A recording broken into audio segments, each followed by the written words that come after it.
Bienvenido otra vez al curso Exégesis y Hermenéutica parte 1. Estamos entrando en la lección número 8.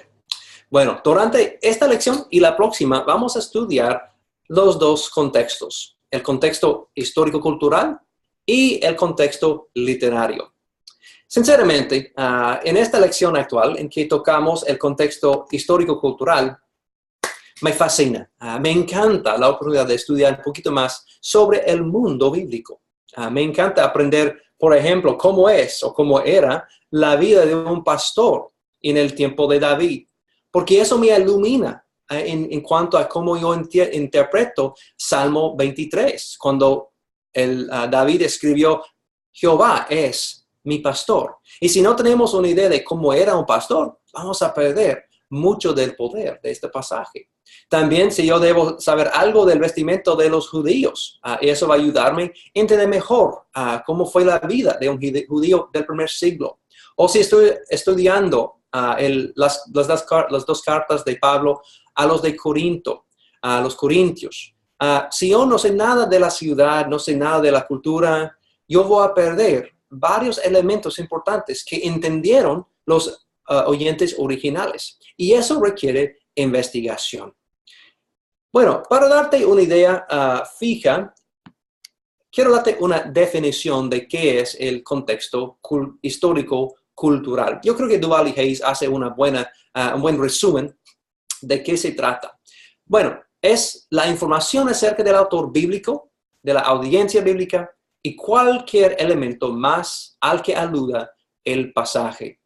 El contexto histórico-cultural se refiere a prácticamente todo fuera del texto, que ayuda a entender el texto mismo. Por ejemplo, cómo era la vida para los israelitas cuando atravesaron el desierto, que creían los fariseos acerca del Shabbat, o es decir, el día de reposo.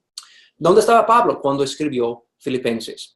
Son este tipo de preguntas que vamos a tratar en el estudio del contexto histórico-cultural.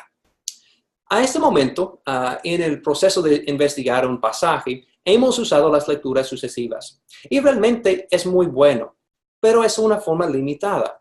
Ahora vamos a empezar investigando y haciendo una exégesis más profunda. Y eso requiere que consultemos otros recursos.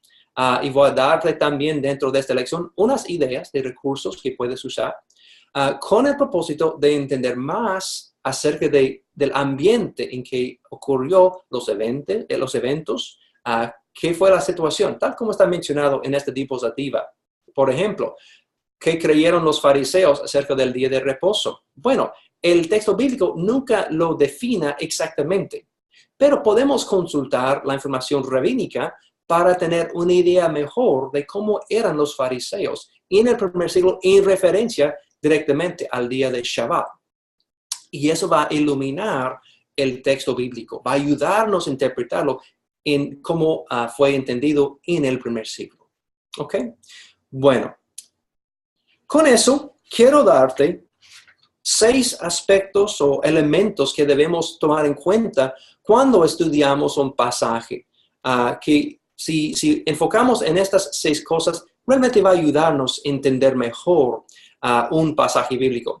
Pero obviamente, si estás estudiando algo y está oscuro, algo que no entiendes, obviamente debes investigar eso también, porque siempre te va a beneficiar a ti. Y si tú tienes esta pregunta, a lo mejor tu audiencia también, si estás enseñando, tendría la misma duda.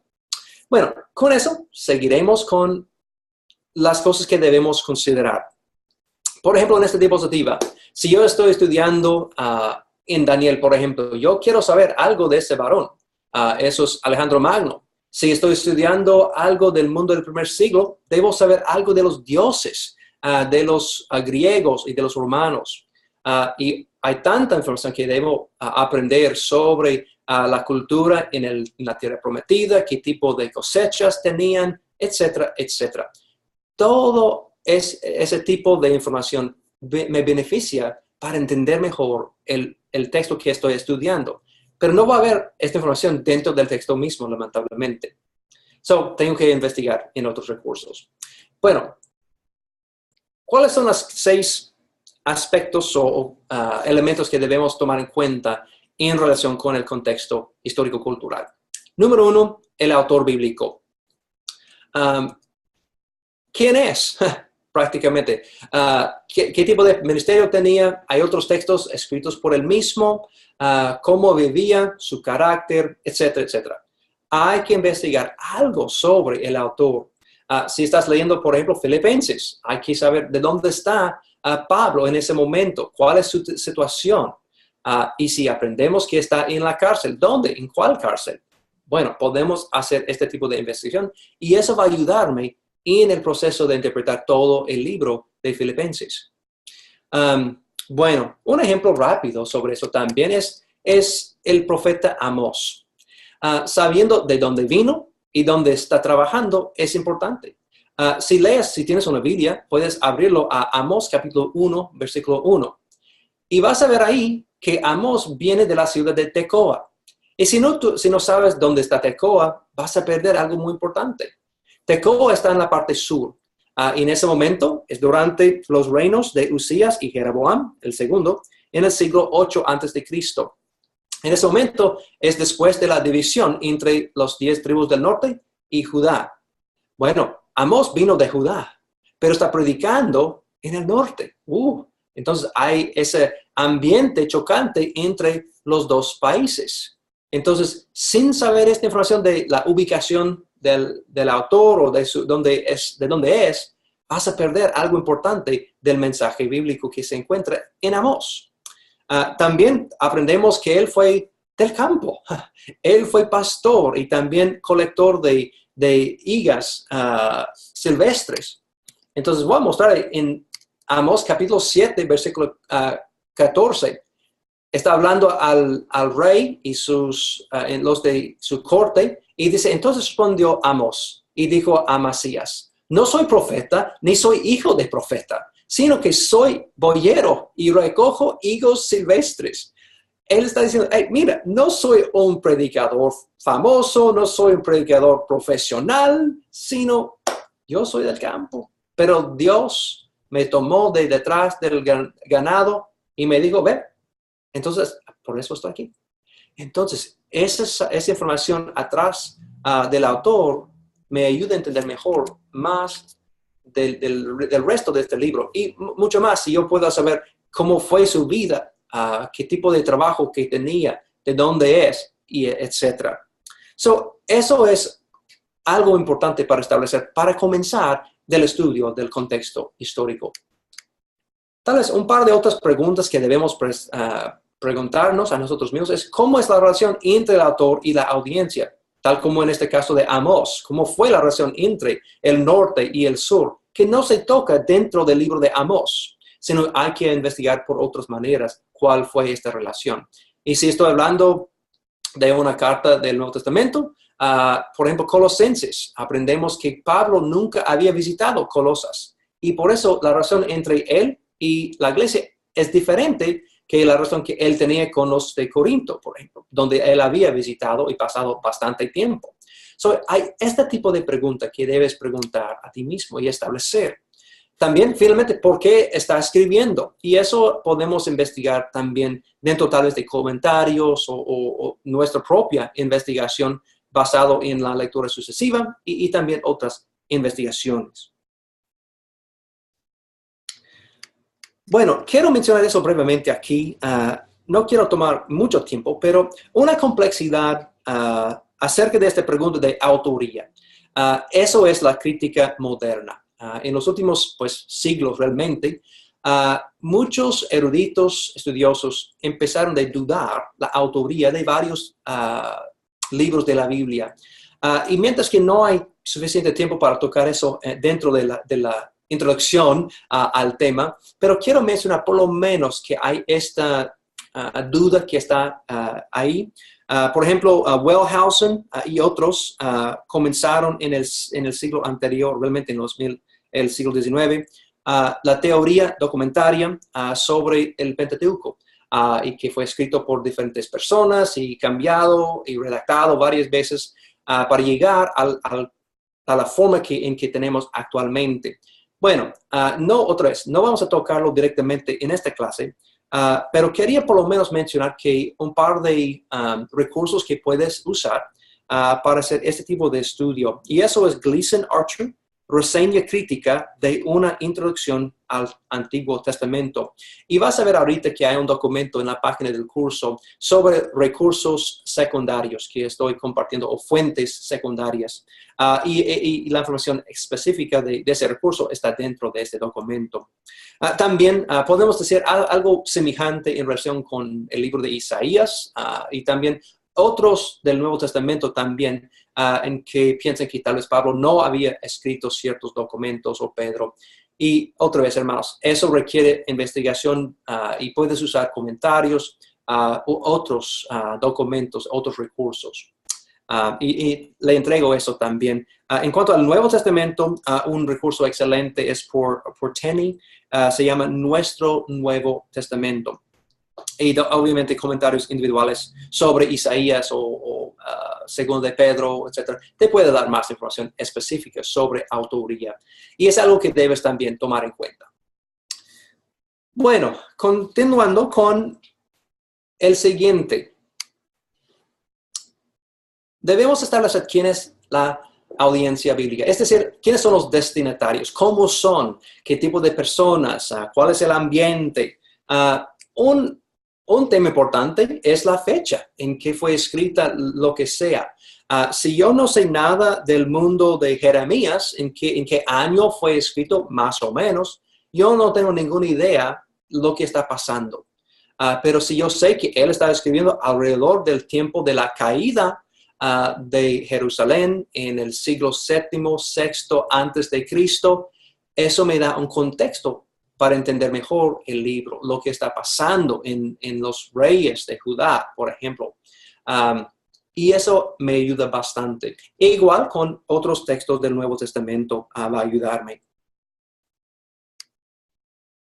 Un par de ejemplos también de datos específicos. Y quiero darte nomás un par de ejemplos simples para que tengas una idea de cómo nos ayudan.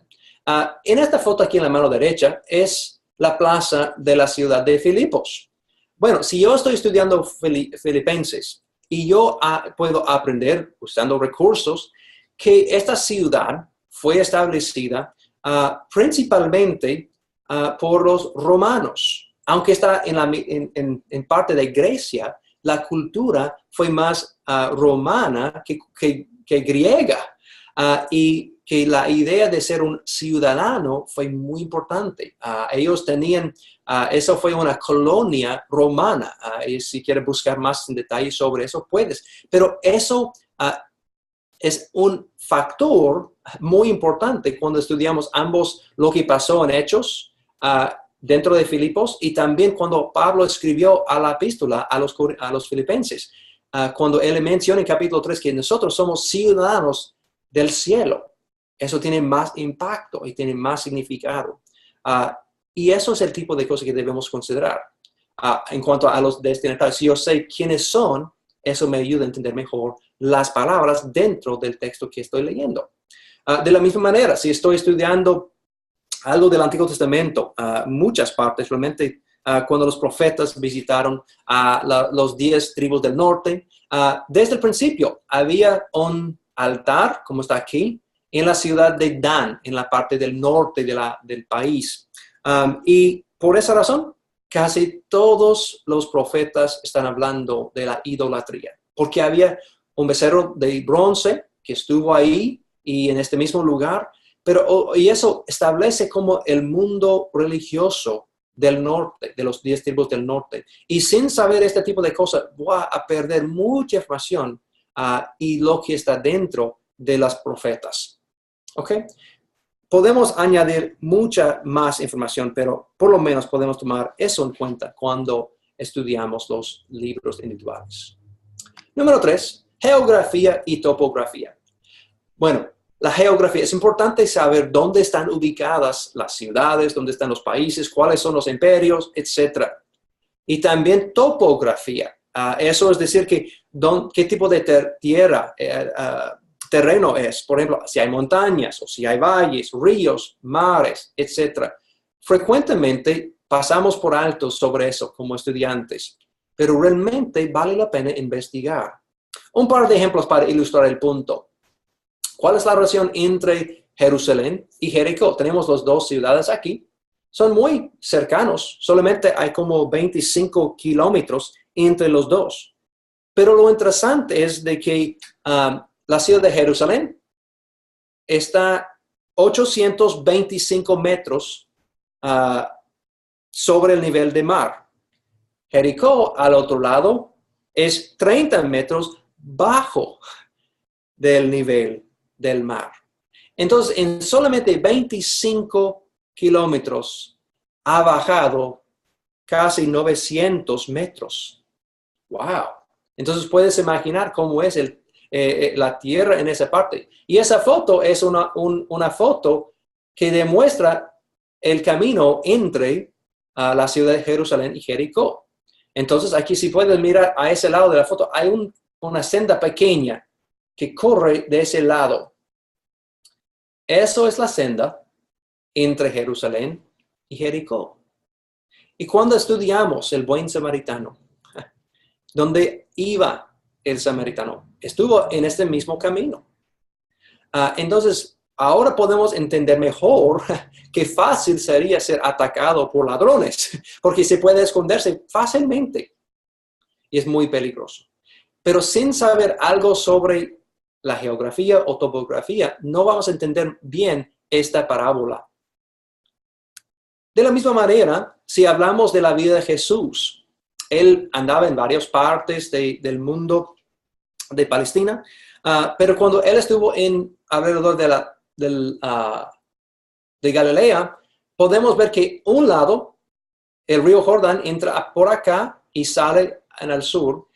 Este lado de la izquierda era principalmente de la cultura judía normal. Por eso tenemos Capernaum, por ejemplo, Magdala, donde está María de Magdalena, y otros. Y esa parte fue principalmente judío. Pero al otro lado, está Betsaida y Gergesa, etc. Eso fue principalmente de la cultura griega.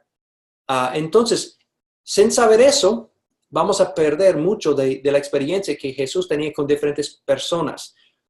Entonces, cuando vemos que él había sanado el Señor que tenía muchos demonios dentro de él, en Lucas capítulo 5, él fue tradicionalmente aquí por esa región, más o menos, porque él estuvo en el lado donde podían tener cerdos, así recuerdas la historia.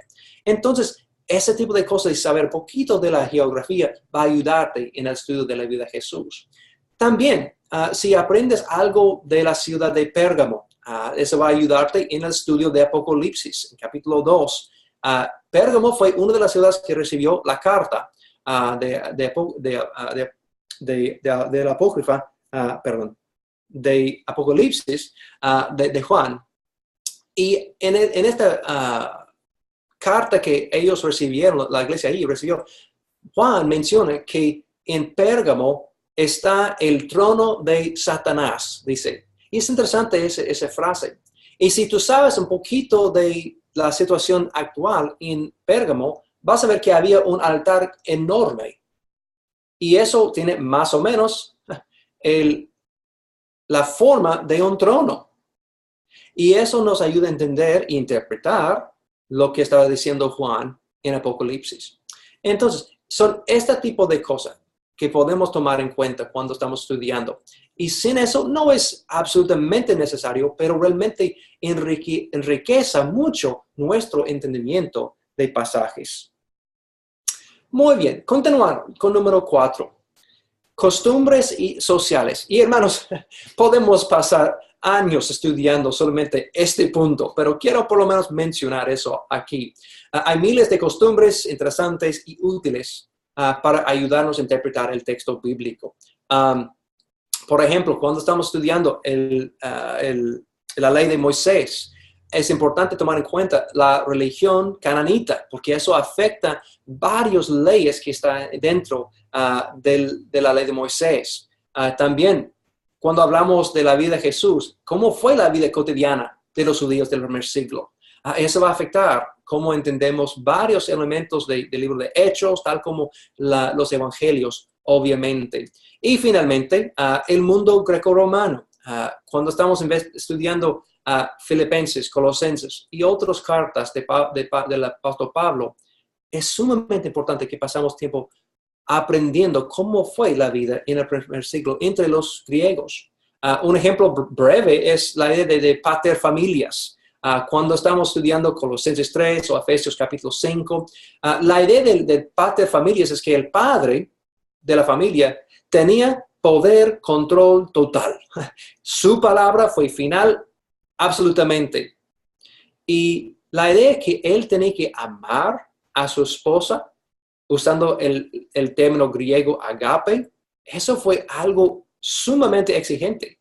Para un griego regular, él podía dominar su familia sin tener en cuenta, no tener necesariamente que amarlos, sino dominarlos. Y eso es interesante. Entonces, hay muchos otros factores que podemos tomar en cuenta, pero eso te da una idea cuando estás estudiando este pasaje. Eso ilumina unos elementos importantes. Otra vez, podemos pasar mucho tiempo investigando y buscando costumbres. Y voy a darte otros recursos ahorita para hacer tal estudio. Número 5. Otro elemento que debemos tomar en cuenta es la información económica. Frecuentemente no sabemos mucho del dinero y otras cosas del mundo bíblico. Por ejemplo, en la historia de la viuda, quien echó los 2 blancos en Lucas capítulo 21. Eso es una pruta de bronce. Sabemos, es lo que está acá, más grande. ¿Y cuánto vale eso? Bueno, si aprendemos por los estudios, eso fue menos de 1 centavo actualmente. También cuando hablamos de dracma, ¿cuánto vale una dracma? Porque vamos a leerlo varias veces en el Nuevo Testamento. Un talento no solamente fue algo que podemos hacer bien, sino eso fue una cantidad de dinero. Y si no tenemos una idea de la cantidad de dinero que estamos hablando, perdemos el poder del pasaje. En Mateo 17, cuando hay un ejemplo de eso, si perdemos eso, perdemos el significado. Entonces es crucial que entendamos estos términos. Y otra vez, eso requiere investigación más allá del texto mismo. Otro ejemplo interesante es de 2 de Reyes, capítulo 6. Leemos lo siguiente.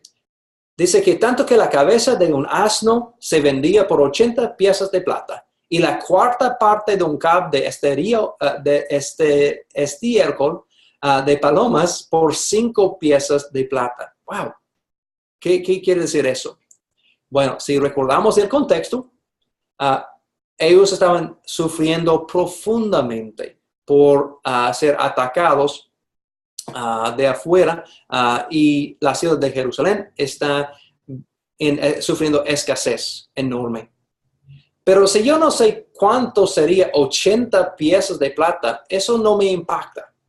Pero cuando yo tomo en cuenta que eso sería más o menos un kilograma de plata para comprar la cabeza de un asno, la parte más fea, con menos carne, y aún es prohibido comer por los judíos. Eso te da una idea de la profundidad de la escasez. Entonces, cuando estudiamos un poquito sobre la economía, nos da una idea mejor de lo que estaba pasando y entendemos mejor la situación en que se encuentra. Nos ayuda otra vez a entender mejor. Y hay que investigar ocasionalmente, porque no podemos recordar todo de eso a lo mejor. Ok, la sexta cosa, aspectos políticos. Por ejemplo, ¿cuáles son los imperios importantes durante el periodo del Antiguo Testamento? Obviamente, en el tiempo de Moisés, estamos hablando de los egipcios, pero durante el tiempo de los reyes de Israel, de Judá, básicamente había estos 5 grupos, los de Asiria, Babilonia, Persia, Grecia y Roma. Y hermanos, obviamente es importante saber quiénes son, porque eso nos da una idea mejor de lo que está pasando en el mundo durante el periodo en que se encuentran los profetas, por ejemplo, y también aún los que están reyes o trabajando como reyes de Judá o de Israel, nos da una idea mejor. Quiénes son amigos, quién son los enemigos y por qué, etc. Entonces, pero también cuando estudias el libro de Daniel, vas a ver que eso es crucial, porque muchas de las visiones de Daniel tienen que ver exactamente con estos imperios que van a ver. Muy bien. Otros aspectos políticos que podemos considerar es Pablo en el libro de Hechos menciona que él es ciudadano romano. Debemos saber qué significa eso, por qué es tan importante y cómo le ayudó. Y podemos ver eso otra vez por medio del estudio. ¿Cómo fue la relación entre Herodes y Pilato dentro de la vida de Jesús? Podemos ver que Herodes fue un rey, pero Pilato fue el gobernador, quien tenía el poder y la palabra final. Eso nos ayuda también dentro del estudio de la vida de Jesús. También encontramos, por ejemplo, los celotes. Simón, el celote, uno de los apóstoles. ¿Quiénes son? ¿Quién es este grupo? ¿Y por qué son tan celosos? ¿Y para qué son? Otra vez, es ese tipo de pregunta que podemos contestar que nos ayuda a entender mejor los pasajes individuales. Bueno, repasando las 6 cosas, hemos hablado de que debemos buscar el autor bíblico, la audiencia bíblica, es decir, los destinatarios, algo sobre la geografía y topografía, costumbres sociales, información económica y también, finalmente, aspectos políticos. Bueno, obviamente hay más que puedes investigar. Y otra vez, repito, si hay algo en un pasaje que no te hace sentido, hay que investigar. Tal vez es algo cultural que debes estudiar. Entonces, quiero animarte a seguir con eso. Pero en ese momento quiero darte también una palabra de cuidado. Peligros que yo he visto también en el estudio y la aplicación del estudio del contexto histórico. Yo mismo he sido culpable de unos de esos errores. Tal vez todos. Número 1, hay que estar alerto ante posible información inexacta sobre el trasfondo. Simplemente hay que saber que no toda la información que encontramos es correcta. Entonces hay que por eso investigar cuidadosamente. Y quiero sugerir que consultes más de una sola fuente. Por favor, si estás leyendo en un comentario y aprendes algo que suene curioso o algo nuevo, debes investigar con otras fuentes, otros comentarios, otro diccionario bíblico, etc. Porque hay mucha información equivocada que existe. Y debemos tomar muy en serio este punto. Un ejemplo de eso, no sé si tú has oído de eso, pero en el libro de Mateo, capítulo 19, Jesús dice a sus discípulos, otra vez os digo que es más fácil pasar un camello por el ojo de una aguja que entrar un rico en el reino de Dios. Unos autores modernos, y yo también creo que he predicado usando esta ilustración, que en Jerusalén había una puerta grande que tenía en eso una puerta más pequeña. Y esta puerta más pequeña es llamada el ojo de aguja. Bueno, eso es muy interesante y eso sería la idea de que uno podría entrar en el reino de Dios, pero es muy difícil. Bueno, lamentablemente, esta información viene del siglo XII después de Cristo. No tenemos ninguna evidencia histórica, arqueológica que aprueba o que puede mostrar eso como verdad, sino viene de siglos después. Entonces, eso probablemente no es el significado del ojo de aguja, sino que simplemente él está usando hipérbole, diciendo, es imposible, básicamente, que un rico entre en el reino de los cielos sin el poder de Dios. Es el versículo siguiente. Hay que tomar eso en cuenta. Y mi sugerencia 3 es comparar fuentes. ¿Ok? Número 2. Es muy fácil perderse totalmente en la cantidad enorme de información. Podemos pasar horas y horas y horas estudiando eso y perdernos totalmente en la información que está disponible. Con el Internet actualmente, podemos pasar días investigando. Mi sugerencia es tener cuidado, poner límites en tu tiempo que te permites investigar, tal vez, para no perderte totalmente. Número 3, colocar el trasfondo del texto por encima del significado del texto. Yo he hecho eso. Yo sé que también otros predicadores que pasaron tanto tiempo explicando algo del trasfondo que nunca toca el texto mismo, que nunca enseña lo que está enseñando el texto. Y es un peligro grande, que poner eso encima, el trasfondo, lo que estás aprendiendo del mundo, etcétera, de Jesús o otros, eso debe servir para ayudarnos a enseñar el texto, no viceversa. Y es un peligro muy grande que he escuchado, yo he visto varias veces. Número 4, no pierdas tu corazón de intérprete por andar buscando información que profundice la comprensión del texto. Otra vez, eso es solamente una parte del proceso entero de estudiar el texto. Es importante, pero no es la única parte que tienes que tomar en cuenta. Y no quiero que pierdas tu corazón de intérprete por estar pasando todo el día investigando mucho más sobre el trasfondo. Ten cuidado. Y yo sé que es algo que todos podemos hacer, pero de mi experiencia eso ha ocurrido y quiero que tú evites los errores míos y también errores de otros hermanos. Bueno, vamos a terminar la primera parte de esta lección aquí. Entonces, debes tomar un momento para descargar el documento que está en la página del curso sobre los recursos. Y después puedes continuar con el video número 2, en que yo voy a compartir más sobre eso.